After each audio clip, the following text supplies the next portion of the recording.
For the index encoder, it's a traditional omni-wheel calibration.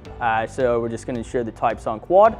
If you know the resolution of this can be consistent. Once again, I want to let you know, as the diameters change, the resolution of the arc encoder that is built into this will change. So for this one, I'm going to do a quick 200 mil. I'm going to ensure that. I'll have this as my start line. That is my finish. That is 200 mil measured out. I will use my VPA guideline as a guide to ensure that I'm getting the correct distance in. We're going to punch in 200 into the set. Now that I'm sitting on 0, I'm going to reset position.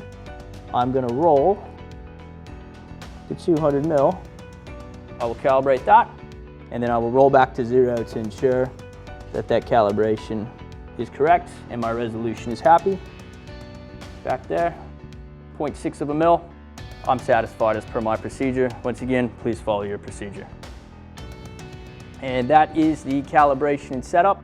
You will then do as you would any scan, build out your scan area to the area that you'd like to map and encode, set your origin, identify where your origin is, and essentially play and go.